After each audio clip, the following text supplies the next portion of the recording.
आणि ही आपली बघा कामाची बॅग. तर हा 1 किलो आटा वगैरे पेट्रोल वगैरे संपलेलं असेल तर त्या लोकांना मदत करण्यासाठी मी पेट्रोल असं ठेवतो. तर मित्रांनो, आत्ता जस्टच कामावरून आलो आणि ही आपली बघा कामाची बॅग. ही बॅग आपली कामाची आहे. ह्याच्यात आता काय काय कामावरून येताना मी घेऊन आलो आहे ते तुम्हाला दाखवतो. त्याच्यात बाजार आणला बघा. काय काय आहे बघूया आपण. तर हा तांदळा बिस्किट लागतं मारीगोल्ड दुधासोबत खायला, आणि खाली पॅकेट चहासोबत खायला, आणि हे दूध पिशवी अर्धा लिटर आम्हाला कंटिन्यू लागते, रोज संध्याकाळी आणायला लागते. हा 1 किलो आट्टा.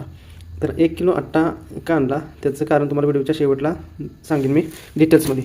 बाकी बघा, ही कामाची माझा टिफिन डबा आणि पाण्याची बॉटल. तर पेट्रोल. हां, कोण जर आपल्याला रस्त्यात वगैरे असं भेटलं, कोणाची गाडी वगैरे पेट्रोल वगैरे संपलेलं असेल तर त्या लोकांना मदत करण्यासाठी मी पेट्रोल असं ठेवतो माझ्या बॅगमध्ये.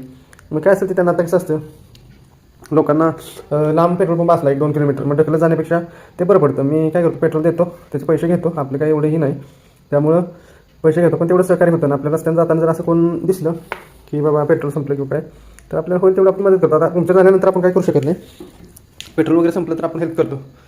तर मित्रांनो, 1 किलो आट्टा का आणलाय ते बघूया चला. तर आपण हा 1 किलो आट्टा आणलाय, तुम्हाला मगाशी मी म्हटलं त्याप्रमाणे.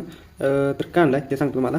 हे गहू काढले, दीपालीनं गहू वगैरे सगळं निवडून वगैरे ठेवलं आहे. खडे वगैरे काय असेल तर ते बघायला लागतं.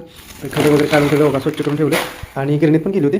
पण ख्रिसमस असल्यामुळं आज गिरण बंद आहे का काय, आणि दुसरी गिरण दुसऱ्या ठिकाणी पण ती गेली होती, तिथली पण बंद आहे. त्यामुळं परत तिला कामाला पण जायचं होतं, वेळ झाला होता.